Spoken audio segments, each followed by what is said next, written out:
Hello friends, welcome back to Grandeur.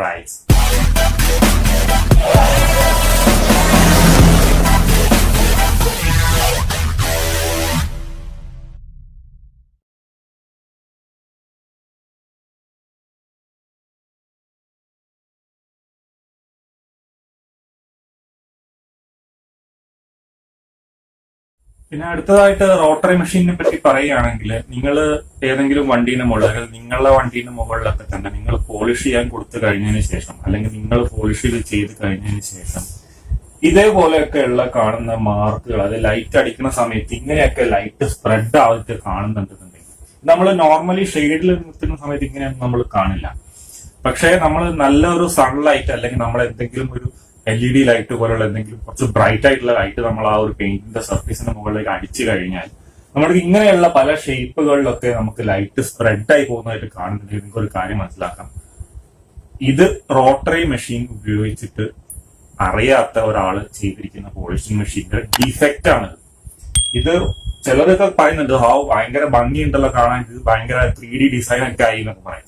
Actually ഇത് defect ആണ്. ഇത് പെയിന്റ് പോളിഷിംഗ് ചെയ്യാൻ അറിയാത്ത ആളുകൾ ചെയ്യുന്ന സമയത്ത്, മെഷീൻ അറിയാത്ത ആളുകൾ ഉപയോഗിക്കുന്ന സമയത്ത് വരുന്ന പെയിന്റിന്റെ മുകളിൽ വരുന്ന ഡിഫക്റ്റ് ആണ് നമുക്ക് ഇങ്ങനെ പല രീതിയിലുള്ള, ഇതിന് ഹോളോഗ്രാം എന്നാണ് പറയുക, ഹോളോഗ്രാം ഡിഫക്റ്റ് എന്ന് പറയുന്നത്.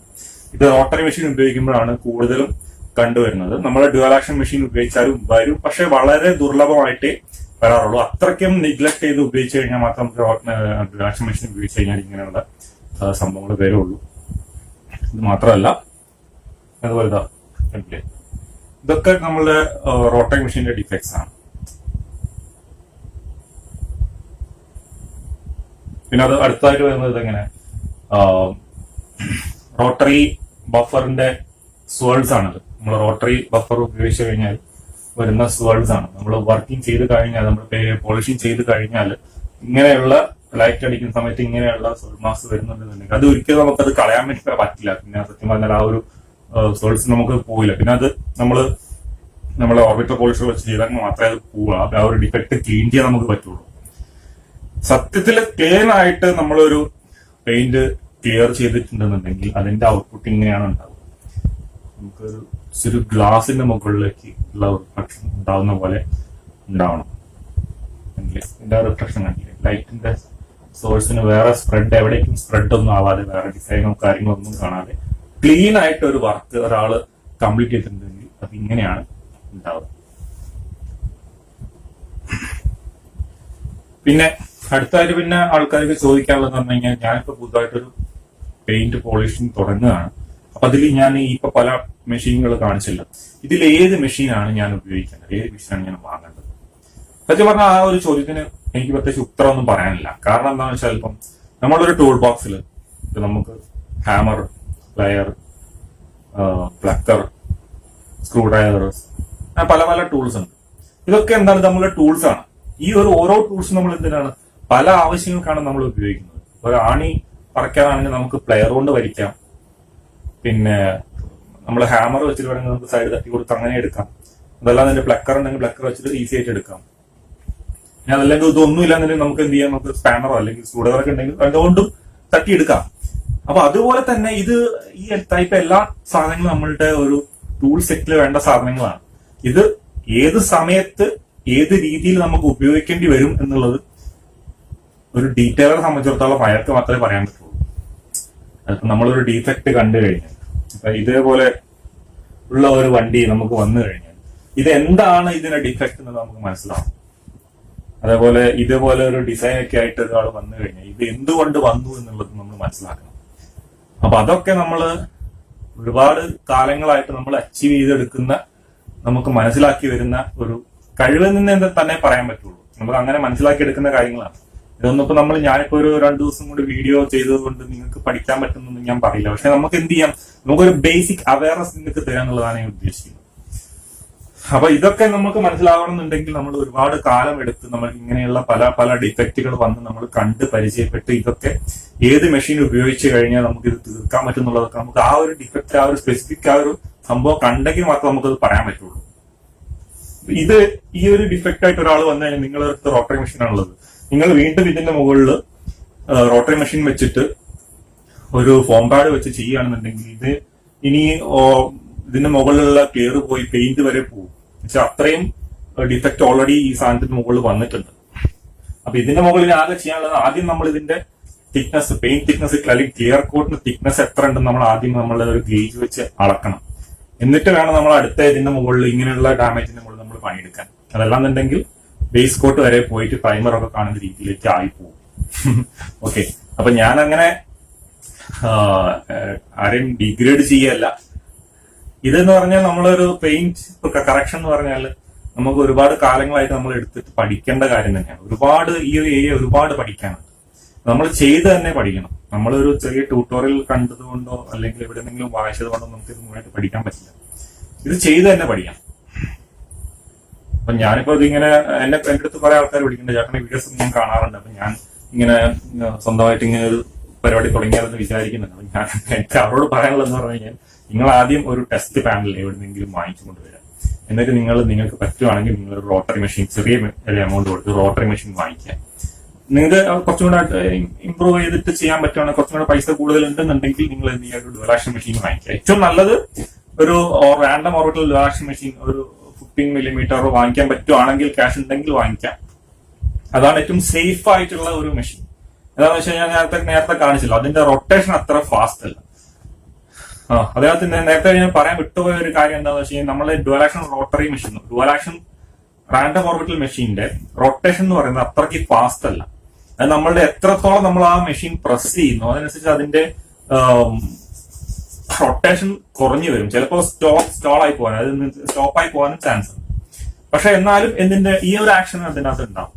പക്ഷെ നമ്മളുടെ ഫോഴ്സ് റൊട്ടേഷൻ എന്ന് പറയുന്ന മെഷീനകത്ത് ഒരിക്കലും ഈ ഒരു കറക്കം ആ ഒരു മെഷീനിന് സ്റ്റോപ്പ് ആവില്ല. അതായത് ഈ ഒരു മെഷീന്റെ പ്രോബ്ലം എന്ന് പറയുന്നത് നമുക്ക് ചിലപ്പോൾ റൊട്ടേഷൻ സ്റ്റോപ്പ് ആയി പോകാനുള്ള ചാൻസ് ഉണ്ട്. പക്ഷെ നമുക്ക് ഫോഴ്സ് റൊട്ടേഷൻ മെഷീനകത്ത് നമുക്ക് ആ ഒരു റൊട്ടേഷൻ സ്റ്റോപ്പ് ആവില്ല. അത് ഫോഴ്സ് ചെയ്ത് എത്രത്തോളം നമുക്ക് അവിടെ ചെയ്ത് റൊട്ടേഷൻ സ്റ്റോപ്പ് ആവാൻ കാരണം എന്താണെന്ന് വെച്ച് കഴിഞ്ഞാൽ ചിലപ്പോൾ ആ ഭാഗത്ത് ഡിഫക്ട്സ് കൂടുതലുണ്ടാകും, ചിലപ്പോൾ കണ്ടാമിനൻസ് കൂടുതലുണ്ടെങ്കിലാണ് നമ്മളുടെ പാഡ് ഇതിന്റെ മുകളിൽ പറ്റിപ്പിടിച്ചിട്ടാണ് ഈ റൊട്ടേഷൻ സ്റ്റോപ്പ് ആവുന്നത്.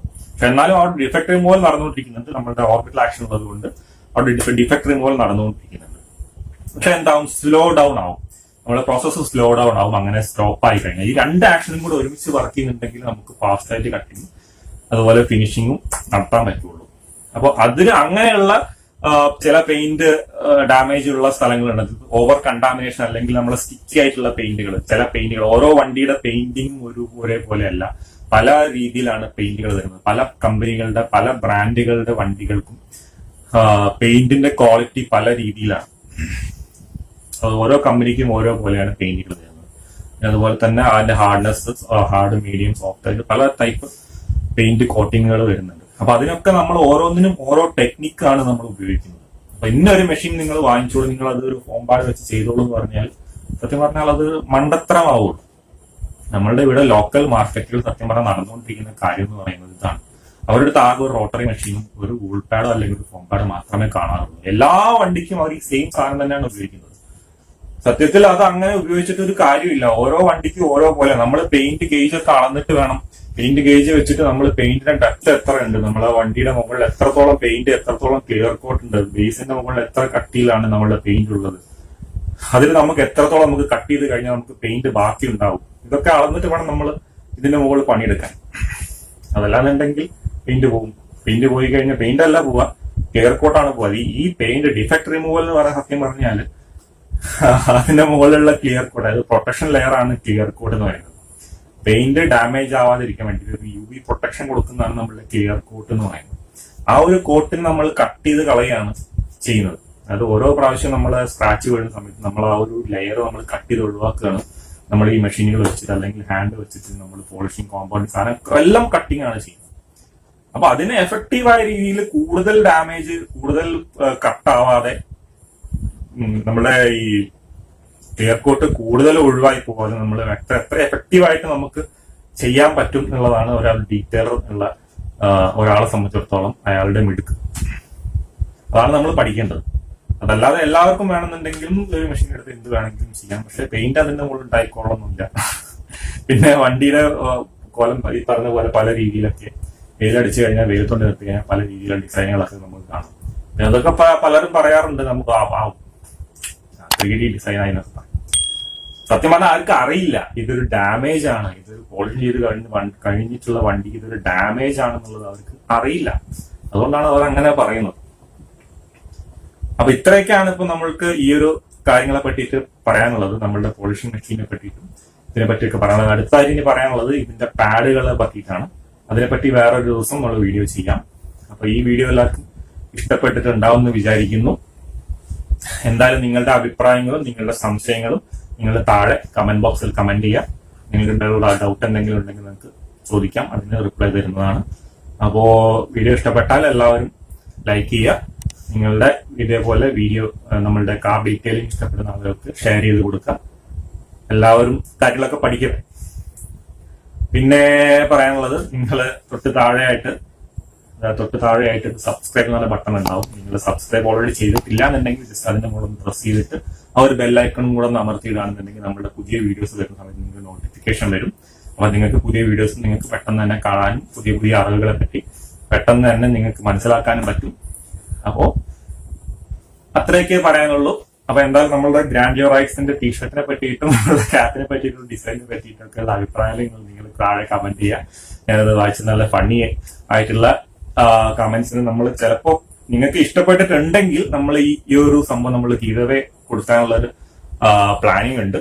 ഡിസൈൻ ഇഷ്ടപ്പെട്ടിട്ടുണ്ടെങ്കിൽ ആദ്യം ഇഷ്ടപ്പെട്ടിട്ടുണ്ടോ നോക്കട്ടെ. അങ്ങനെയാണെങ്കിൽ നമുക്ക് ഒരു ഗീവവേ നമുക്ക് പ്ലാൻ ചെയ്യാം. അപ്പൊ എന്തായാലും നമ്മളുടെ ഇന്നത്തെ വീഡിയോ നമ്മളിവിടെ സ്റ്റോപ്പ് ചെയ്യാണ്. അടുത്ത വീഡിയോ പുതിയ വീഡിയോ ആയിട്ട് വീണ്ടും കാണുന്നത് വരെ ബൈ ബൈ.